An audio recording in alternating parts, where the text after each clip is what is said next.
Le 1er décembre de chaque année, le monde entier célèbre la journée de lutte contre le VIH et SIDA. Dans ce journal, vous aurez droit à un dossier sur la prise en charge de mères séropositives et les nouveau-nés appelés enfants exposés. Le deuxième dossier du jour sera axé sur les catastrophes causées par les pluies diluviennes à Kinshasa. C'est tout pour les titres. Mesdames, Messieurs, bonsoir, bienvenue dans ce journal magazine. Mais tout d'abord, l'actualité.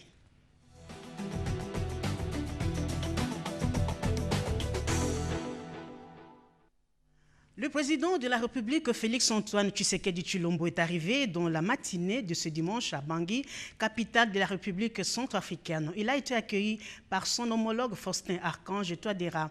Le chef de l'État a pris part au défilé militaire organisé sur le boulevard des Martyrs à l'occasion de la 61e fête de la République centrafricaine. Patrick Michel Moukoui, reportage. Nous sommes présentement sur le boulevard des Martyrs en plein centre-ville de Bangui, la capitale centrafricaine, où se tient le défilé militaire et civil organisé à l'occasion de la 61e célébration de la proclamation de la République centrafricaine, autrefois au Bangui Chari, cérémonie placée sous le signe de la cohésion et de l'unité nationale. Le chef de l'État congolais, Félix-Antoine Tshisekedi Tshilombo, qui est arrivé ce matin par l'aéroport international Bangui-Mpoko, prend part aux côtés de son homologue centrafricain, le professeur Faustin Archange Touadéra, à cette cérémonie combien importante pour cette nation en proie à de multiples conflits depuis plusieurs années.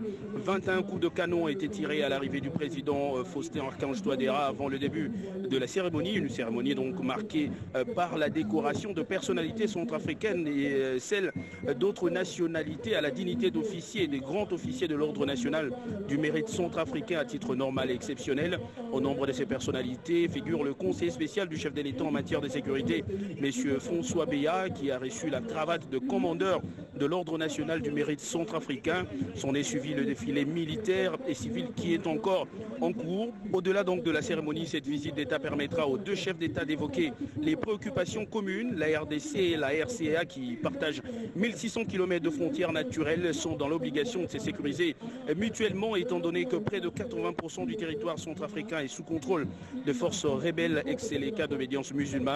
Un danger permanent donc pour le pays. La RDC joue un rôle important dans le processus de paix en Centrafrique, dans la mesure où elle est parmi les rares voisins de la Centrafrique qui n'a jamais servi de base arrière aux rebelles, ce qui rassure le peuple et les dirigeants centrafricains des relations sincères entretenues avec le pays de Félix-Antoine Tshisekedi.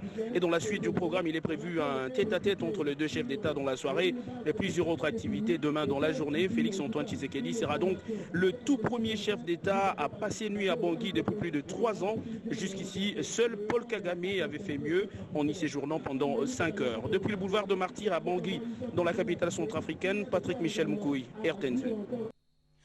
Le vice-premier ministre, ministre de la Justice et garde des Sceaux, Maître Célestin Tunda Kasende, a effectué les déplacements du camp de détention de Louzoum dans la province du Congo central. Maître Tunda a procédé à la réception de ce centre réhabilité par l'Union européenne. Jacques Abouaba nous en fait les points.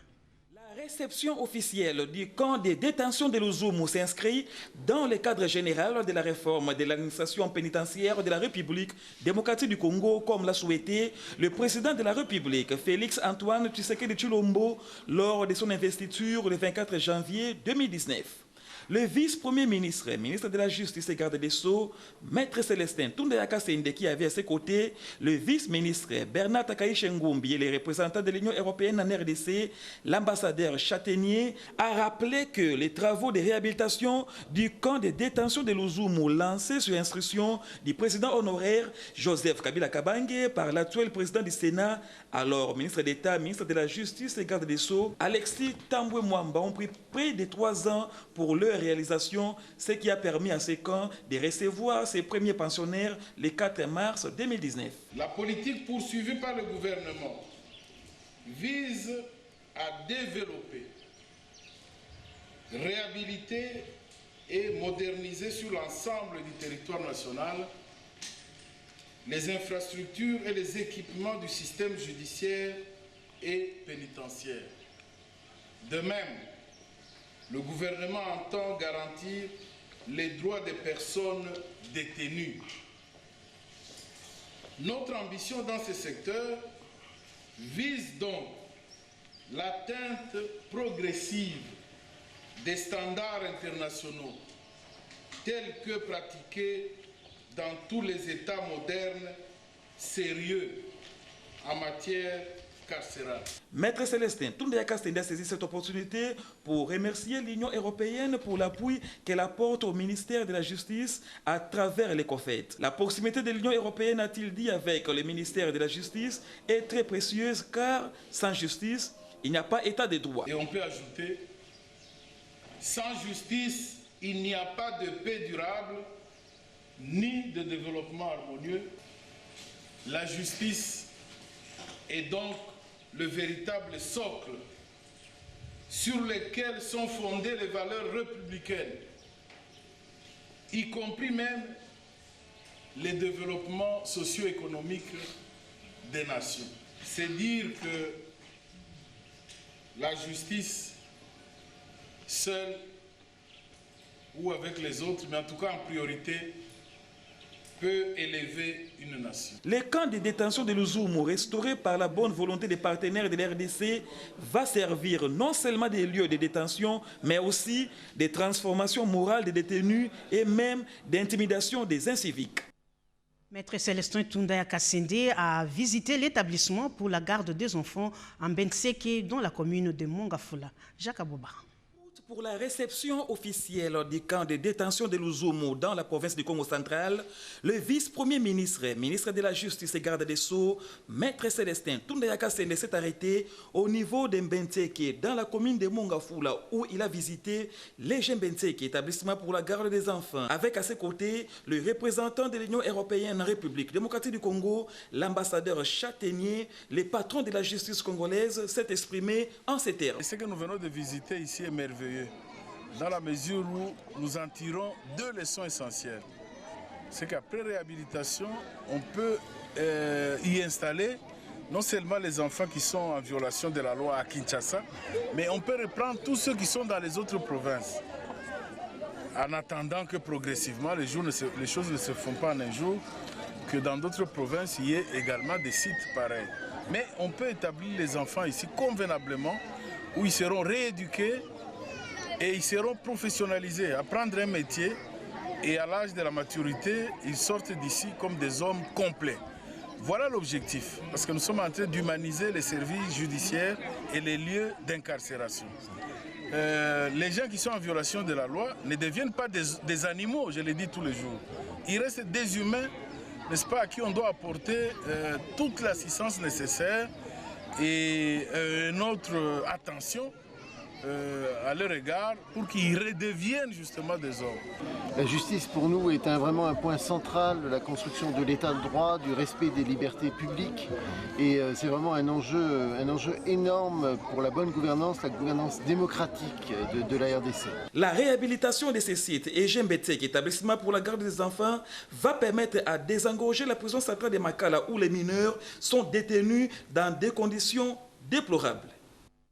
Plus ou moins 500 femmes du district de la Tchangou viennent de recevoir l'aide de la Banque africaine de développement. C'est pour favoriser l'autonomisation de la femme par un revenu décent. Lisette Mujinga pour plus de détails. C'est un projet qui concerne cette fois-ci les femmes du district de la Tchangou. L'appui à l'autonomisation économique des femmes financé par la Banque africaine de développement par l'entremise du programme de création d'emplois et des revenus PROCER a procédé à la remise à plus ou moins 500 femmes, chacune un appui financier de $300 américains, une table, une chaise, un parasol, un bassin et une formation pour leur autonomisation économique. L'objectif, c'est de favoriser l'autonomisation de la femme par un revenu décent. Ces projets visent la promotion de l'emploi, a stipulé la ministre d'État, ministre du Travail et de la Prévoyance sociale.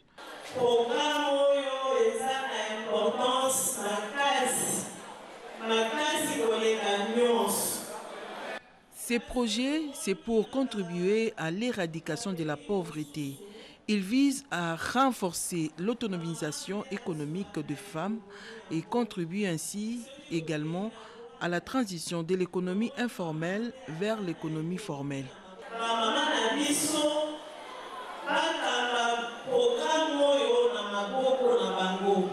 Les procès que coordonne le professeur Paul Okombawe Chisambi est heureux de pouvoir aujourd'hui compter sur les partenariats qui les lient avec la Banque africaine de développement BAD et qui a débouché en si peu de temps sur ces méga projets qui va permettre à la République démocratique du Congo de s'attaquer de façon drastique au chômage féminin.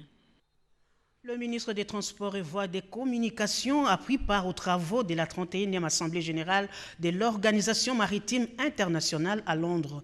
En Italie, par contre, il a visité l'École mondiale de navigation maritime. Les tout dans ce condensé signé Vital Mpagabita. On cherche des partenaires dans le domaine des transports. Tel est le mobile du passage du ministre des Transports et Voies des Communications en Italie. Nous sommes à Naples, où Didier Mazenga Mukanzu a eu le bonheur de visiter la plus grande école mondiale de navigation maritime. L'objectif étant de sceller un partenariat pour permettre aux élèves congolais de suivre une formation de qualité dans le domaine de la navigation maritime. Cette grande école va servir pour le peuple congolais, spécialement d'abord pour nos élèves de l'école de navigation qui vont aller en Italie pour être formés, et non seulement les élèves de l'école de navigation, aussi les jeunes diplômés pour étudier. Nous avions signé la lettre d'intention pour l'école de navigation et j'ai invité les responsables de cette grande école de regagner Kinshasa pour la faisabilité de nos accords. Au sujet du dernier crash survenu à Goma, le patron de transport a présenté ses condoléances aux familles éprouvées avant d'annoncer un train de mesures. J'ai suspendu mon voyage pour pouvoir régler certains dossiers qui demeurent dans mon ministère.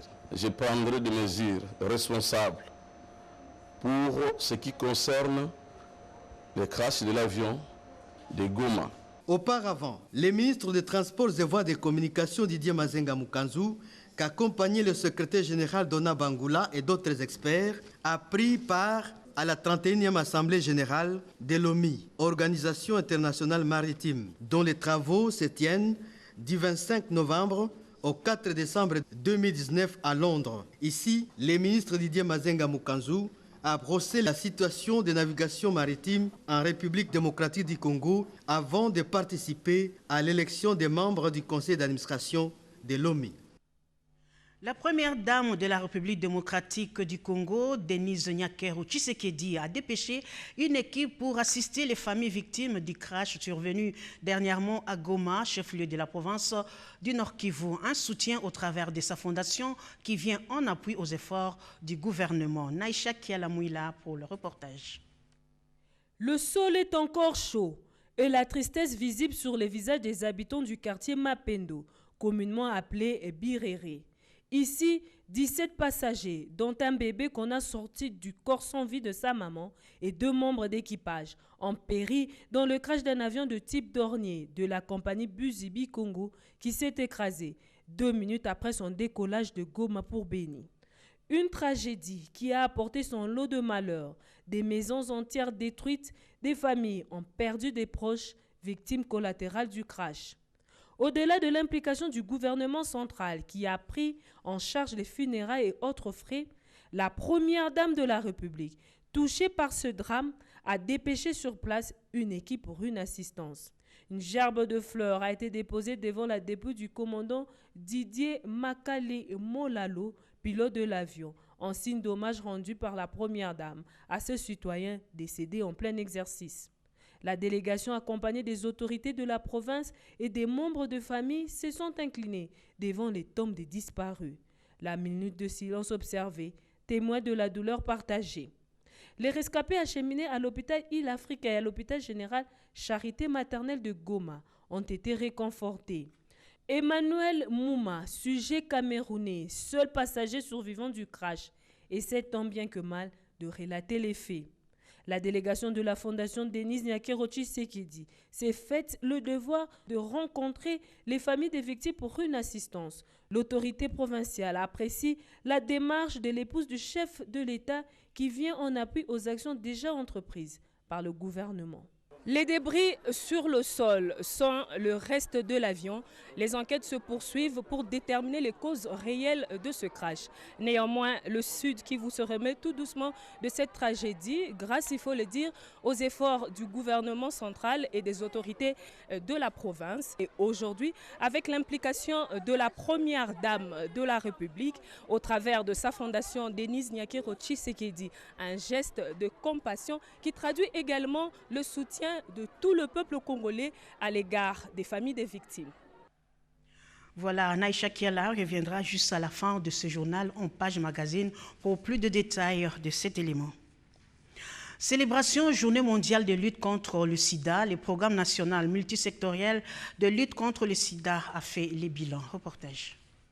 La prise en charge psychosociale des personnes vivant avec le VIH-Sida est un facteur indispensable pour l'amélioration de leur état de santé. En réponse à l'appel du chef de l'État, Félix-Antoine Tshisekedi Tshilombo, cette journée du 1er décembre a été une occasion toute trouvée pour Maveron Tsumbu, la fondatrice de l'association de lutte contre le sida en RDC, OASI, de démontrer l'importance qu'elle accorde à la lutte contre le VIH-Sida et de marquer sa solidarité dans ces combats. Elle a par ailleurs saisi cette opportunité pour faire les bilans, la lutte contre la pandémie en RDC et dévoiler quelques perspectives pour les pays en la matière. Ajouter à cela, mener des actions d'information, de prévention ou de plaidoyer. Question de mettre aussi en lumière les ravages causés par la stigmatisation et la discrimination liées au VIH.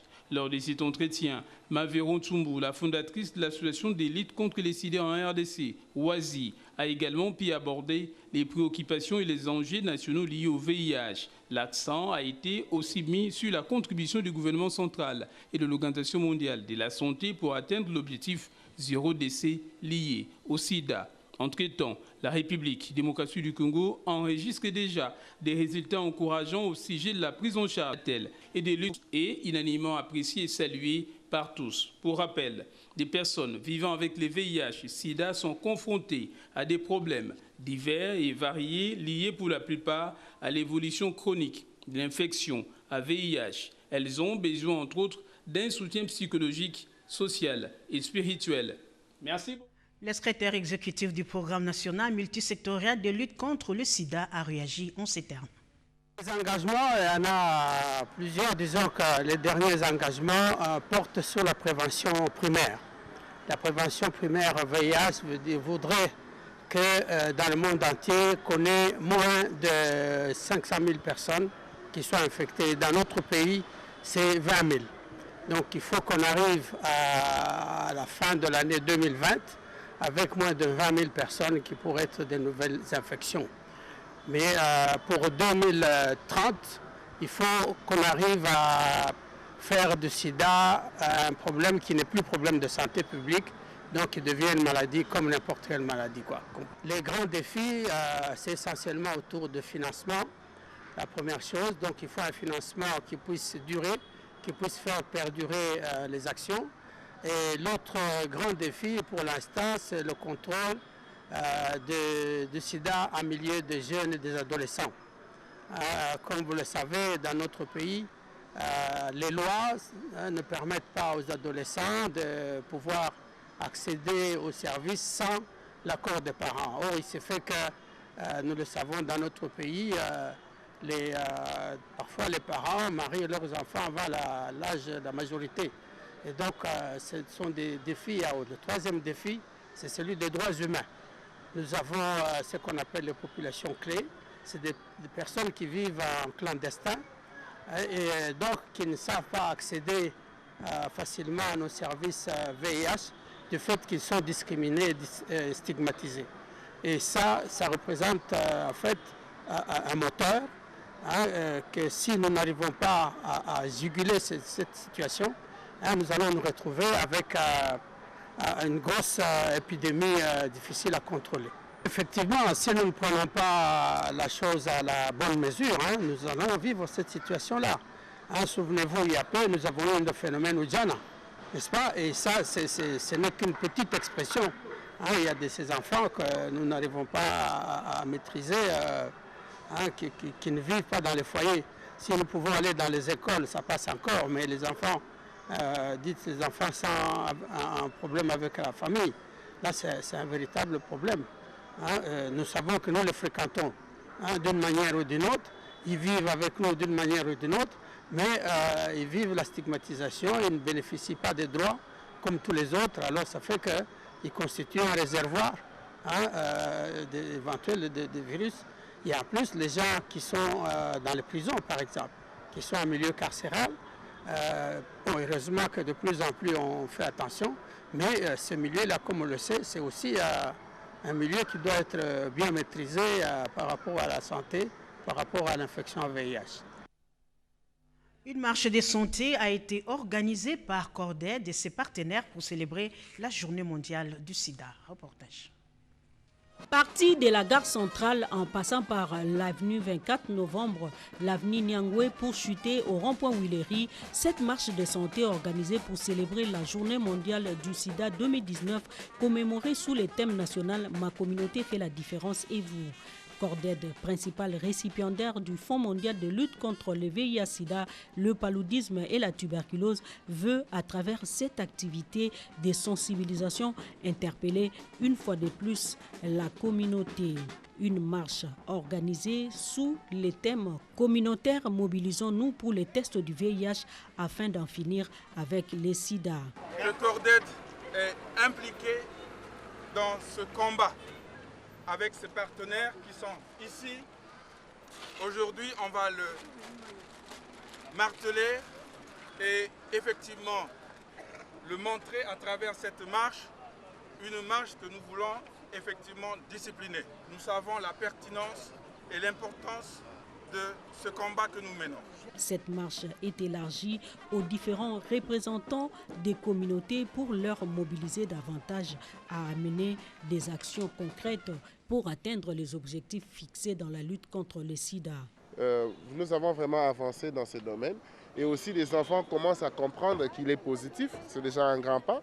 Mais nous avons aussi des problèmes de loi parce que la loi n'autorise pas à ce que des enfants connaissent leur statut sérologique. Donc c'est encore l'un des plaidoyers que nous sommes en train de mener pour essayer de dépister des enfants parce que souvent nous avons tendance à parler de nos enfants qui vivent avec nous à la maison, mais nous oublions des enfants qui sont dans la rue. Arriver à supprimer la charge virale des personnes vivant avec les VIH qui sont sous ARV, c'est réussir l'élimination du VIH et SIDA comme problème de santé publique.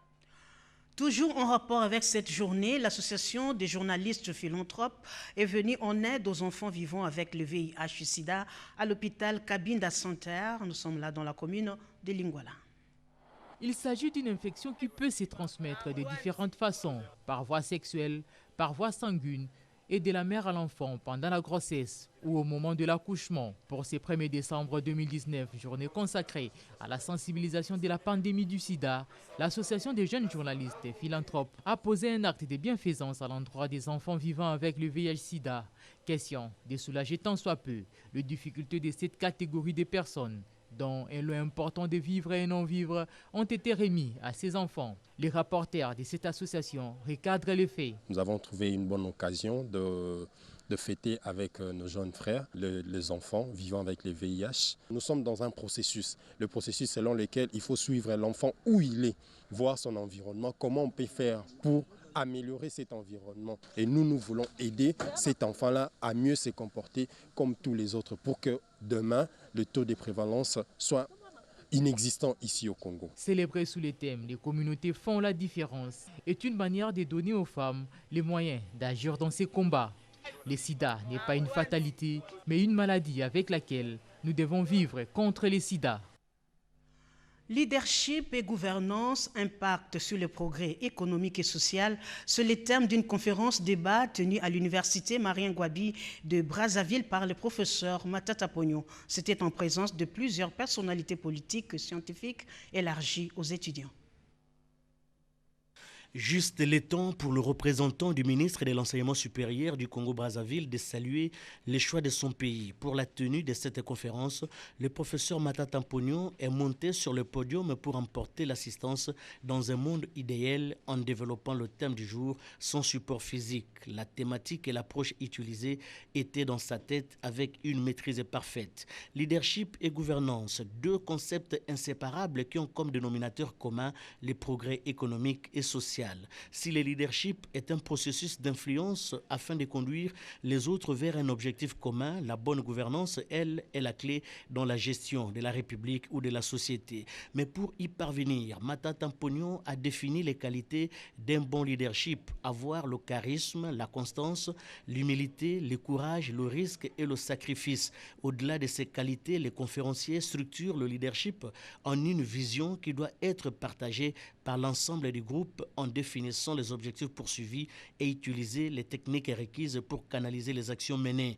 Et la bonne typologie de leadership pour Matata Mpognon, c'est bien le transformationnel, même s'il y a toute une panoplie du genre dictatorial, démocratique, autoritaire et paternaliste. La gouvernance politique, judiciaire, sociale, économique et sécuritaire concourt à garantir l'équité dans la justice distributive, à lutter contre la fraude et la corruption.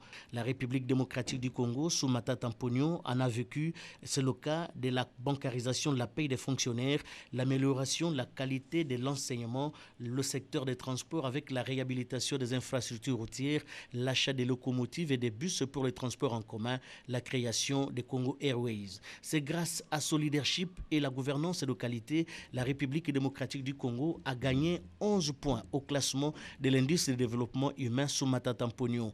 Le jeu des questions-réponses a permis à l'assistance de découvrir d'autres dimensions intrinsèques et la maîtrise du dossier de l'orateur du jour avec un tonnerre d'applaudissements à chaque réponse donnée aux questions posées.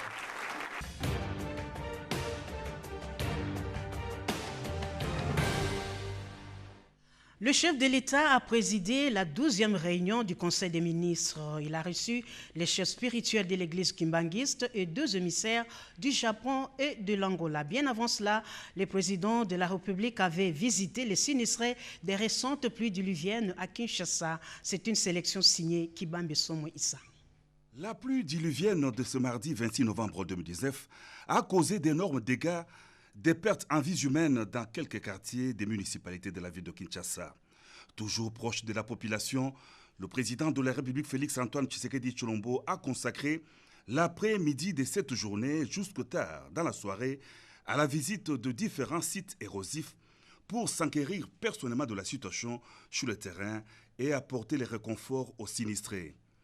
Accompagné de son épouse, Denise Nyakeru Tshisekedi, le chef de l'État a commencé sa ronde par l'avenue Kianza, menacée d'être coupée en deux au niveau du pont jeté sur la rivière Kalamu entre Lemba Super et la commune de Ngaba. Les eaux de la rivière ne coulent plus normalement à cause d'immondices jetés sous le pont. Le président de la République, qui avait dans sa suite le directeur de cabinet Vital Kamere et les bourgmestres de Lemba, s'est rendu compte de la gravité de la situation. Le cortège présidentiel s'est ensuite ébranlé vers le quartier Livoulou, où des constructions anarchiques sont emportées par des ravins dévastateurs. En bon père de famille, le chef de l'État s'est rendu dans les moindres quartiers, compatir avec les familles sinistrées et toucher du doigt la réalité en vue d'éventuelles solutions d'urgence. Partout où il est passé, la population a apprécié à sa juste valeur la présence du chef de l'État sur les lieux des sinistres. Toujours à Livoulou, une bonne partie de l'avenue de l'université a été emportée par la pluie diluvienne, empêchant l'accès à l'université de Kinshasa.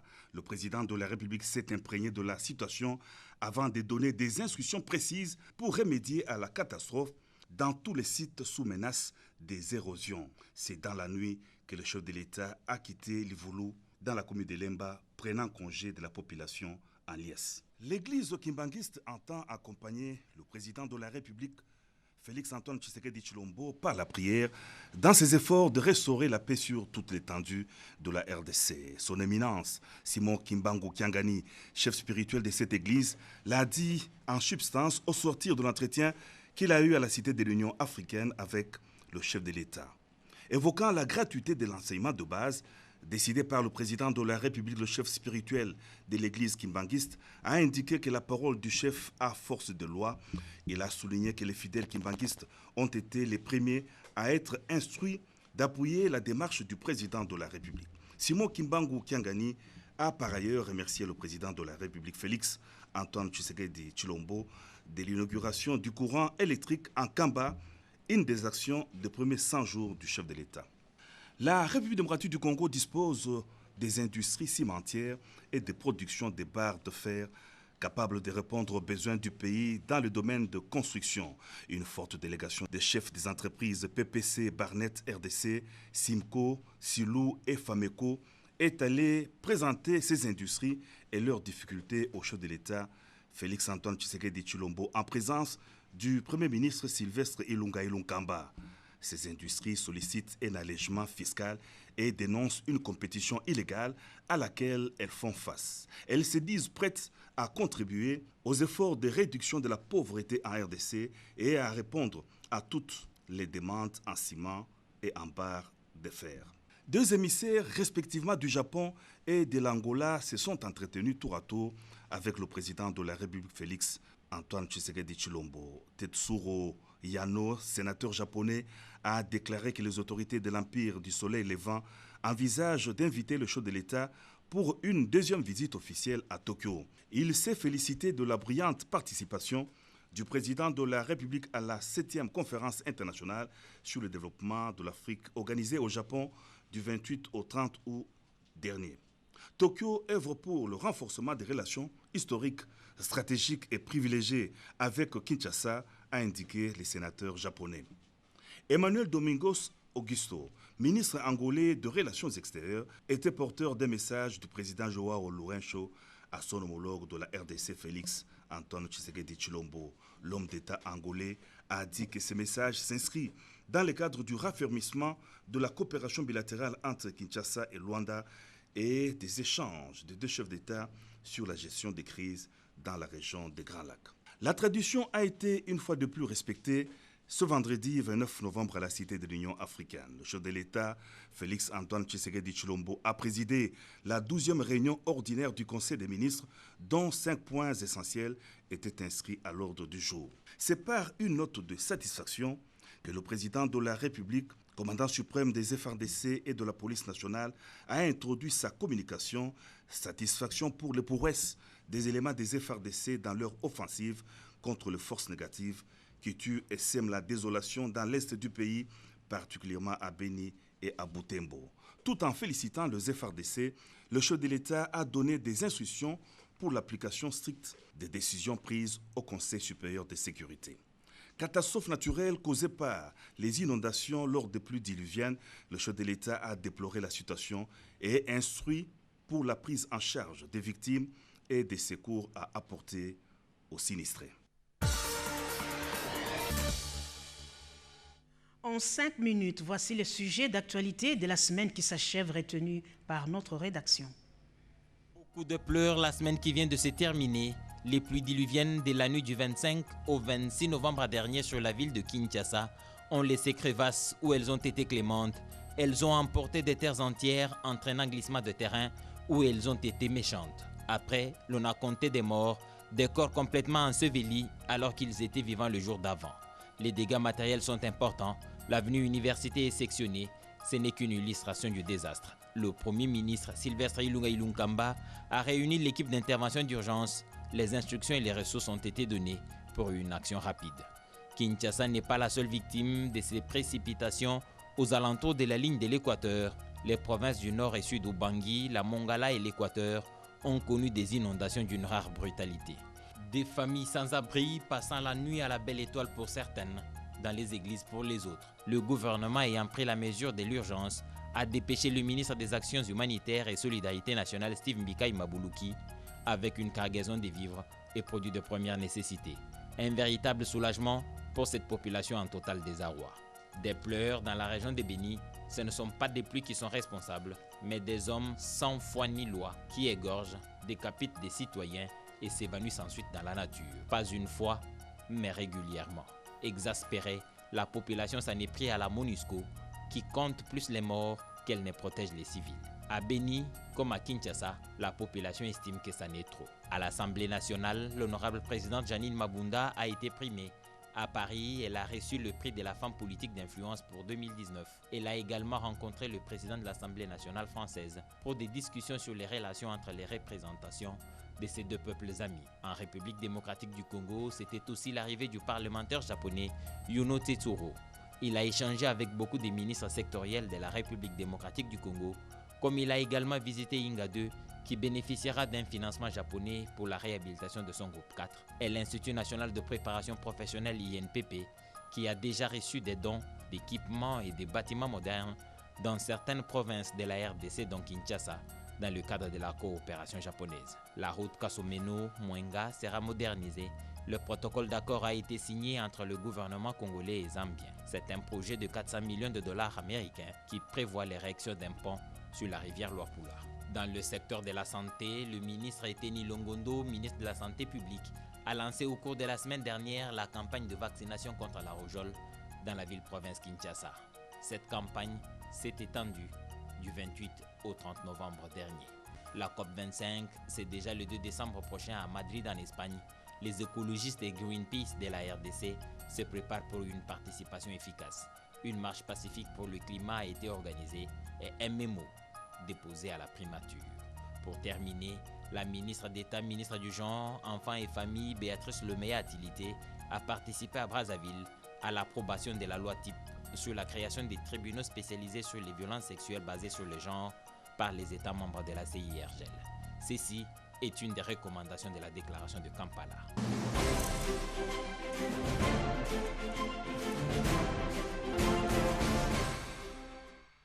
Il s'avère impérieux la création d'une commission permanente pour suivre pas à pas l'évolution des catastrophes dans la ville de Kinshasa. C'est une idée du professeur Rissassi, expert en études du sol. C'est un dossier signé Médard Mbouyal Mangala.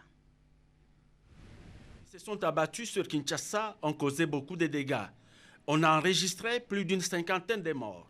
Ici et là, des ravins ont accéléré leur marche, provoquant ainsi la destruction des habitations. Quelque part, des routes ont été coupées, rendant la circulation très difficile d'un coin à l'autre. Mais Kinshasa, ce sont des collines et plusieurs têtes d'érosion. Pourquoi cette situation est-elle devenue quasi permanente? Au sable, il n'y a que la matière organique qui peut résoudre le problème des sables. La matière organique, sont les arbres. Vous mettez des arbres, les feuilles vont tomber, les feuilles vont pourrir, les feuilles vont stabiliser. Et également, nous avons des problèmes de sachets. Parce que moi, j'étais parti là où il y avait une mort d'homme, vers Kikessa. Mais vous voyez une grande couche de plastique. Or, les plastiques ne vont pas favoriser l'infiltration des eaux. Quand il n'y a pas d'infiltration des eaux, il y aura ruissellement externe. Le ruissellement externe, c'est la forme la plus pernicieuse des ruissellements. Il va emporter de l'eau et va créer des dégâts exactement là-bas. Donc, nous devons également cesser avec les vieilles habitudes, enterrer les sachets, faire ceci. Vraiment, c'est dommageable pour l'infiltration des sols. Et également, nous devons noter, comme le sol est très sableux, en dehors de la matière organique, nous aurons également les ruissellements internes. Donc, les problèmes dans la ville de Kinshasa est complexe. Tout le monde doit s'y impliquer. Faut-il alors rester bras croisés devant le fait accompli? Quelle perspective mettre sur pied pour sauver la situation? Vraiment, j'insiste, une commission permanente qui doit être là de tout le temps. Parce que si aujourd'hui, vous avez évoqué 1990 ou quelque chose de pareil, mais aujourd'hui c'est arrivé. Si la commission était permanente, si la commission travaillait d'arrache-pied régulièrement, je suis presque certain, ça n'allait pas arriver. Et je ne vais pas citer les collines ou ça, mais il y a des collines où on a des arbres parsemés. Il faut des plantes qui couvrent le sol.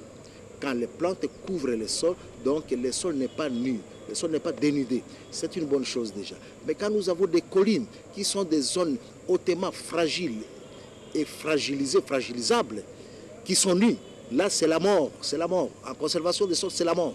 Malgré le tableau assez sombre, Il y a des solutions à rentabiliser, curer des rivières et aménager des caniveaux en tenant compte des quantités d'eau de pluie qui sont versées chaque année. Planter des arbres un peu partout sur les versants et arrêter le processus de production de sachets et plastiques non biodégradables. Deuxième dossier du jour, lutter contre le VIH-Sida. L'année 2020 sera l'année de l'évaluation de certains objectifs. Dans notre temps, comment se fait la prise en charge chez les mères séropositives et les nouveau-nés? Tentative de réponse dans ce dossier de Constance Mananga. D'ici 2020, 90% des personnes doivent se faire dépister. 90% des personnes dépistées positives doivent accéder aux antirétroviraux et 90% de ces personnes sous RV doivent voir leur charge virale indétectable dans le sang. Une initiative ambitieuse qui nécessite des stratégies pour atteindre cet objectif. Mais allons-nous réellement réussir ces challenges? Quels sont les obstacles qui se présentent autour des 90-90-90? À un mois de l'année d'évaluation, quels seraient les bilans? Autant de questions pour une réponse efficace au VIH et SIDA. À Matadi, par exemple, au Congo central est née l'initiative Point of Care, une riposte pour une meilleure prévention de la transmission du VIH de la mère à l'enfant PTME et de l'élimination de la transmission du VIH de la mère à l'enfant ETME.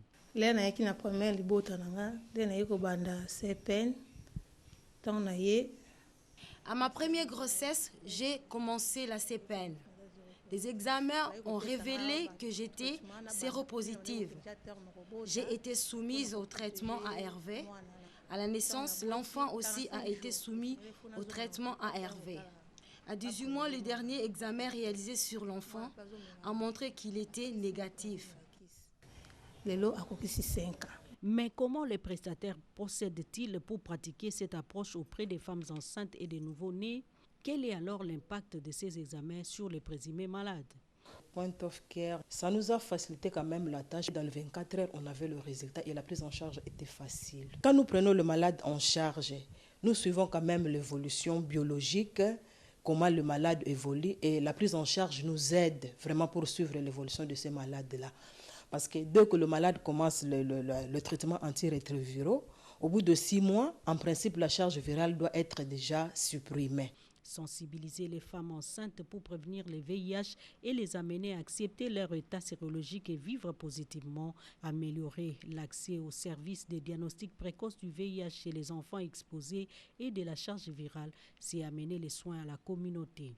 On a 4 gènes experts opérationnels qui nous ont servi dans la phase expérimentale, mais la province compte aujourd'hui 8 appareils gènes experts qui sont placés dans des zones de santé. Point of Care est un indicateur du 3e 90, mais aussi celui du premier 90 avec les dépistages précoces du nouveau-né. C'est à ces prix seulement que l'on peut avoir une génération sans sida.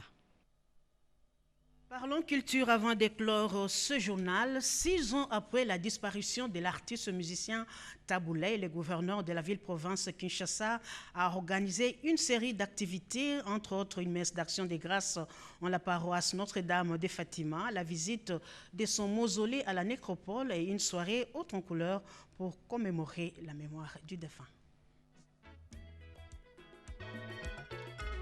L'artiste et musicien Taboulay Rochero vient de totaliser ses 30 novembre 2019, 6 ans dans l'au-delà. L'hôtel de ville de Kinshasa lui a rendu un grand hommage sous le haut patronage du gouverneur Gentilingho Bilambaka à travers la commissaire générale en charge de la culture. 2 temps forts ont marqué cet événement. D'abord, la messe d'action des grâces en la paroisse Notre-Dame de Fatima en présence de sa famille biologique, culturelle, des amis et connaissances ainsi que ses fanatiques. Le prédicateur M. l'abbé Coco a prêché sur les valeurs intrinsèques du pouvoir qu'avait cette icône de la musique africaine, c'est-à-dire les pouvoirs de faire danser, de donner du plaisir, d'éduquer à travers les chansons, les goûts de s'habiller, la manière de marcher. Et après, c'était le tour de la visite à son mausolée à la nécropole entre terre et ciel avec les dépôts des gerbes de fleurs en mémoire de ses premiers chanteurs africains à Olympia de Paris, meilleur artiste des 5 dernières décennies avec plus de 2000 chansons écrites de Kelia, Congo Avenir, Bel Abidjan, Adios Tété, Mazé, Mokrano à Tempelo. Pour boucler la boucle, une soirée haute en couleur a été organisée au musée national dans la commune de Lingwala. Dans son mot, le vice-gouverneur de la ville-province Kinshasa, Néron Bungu, a vanté les vertus cardinales de Pascal Tabouley. L'artiste ne meurt pas. Tabouley fut un combattant et précurseur de la démocratie. La commissaire générale en charge de la culture, Yvette Tabou, l'une des filles du défunt, a stipulé que l'artiste a marqué son époque non seulement par des œuvres mais aussi par son engagement politique. De son côté, le professeur Yokali Emundaba, directeur général de l'Institut national des arts, a planché sur la vie qui est selon lui une pièce de théâtre où chacun joue son rôle. Outre plusieurs chansons sur l'amour et la vie des couples, Tabouley abordait également des sujets de société tels que la mort et la politique. Notons qu'il est décédé à l'hôpital Saint-Luc de Bruxelles à l'âge de 73 ans des suites d'un AVC. De son vrai nom, Sinamoï Pascal fut député de la transition, puis vice-gouverneur de la ville-province Kinshasa et ministre de la Culture.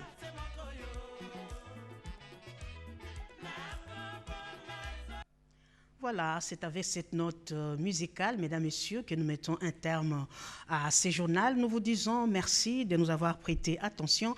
Juste après ce journal, n'oubliez pas de suivre la page magazine proposée par Naïcha Kiala, page magazine sur la première dame avec son assistance aux familles des victimes du crash survenu dernièrement à Goma, chef-lieu de la province du Nord Kivu. Merci à toute l'équipe qui nous a tenu compagnie. À très bientôt sur la chaîne nationale.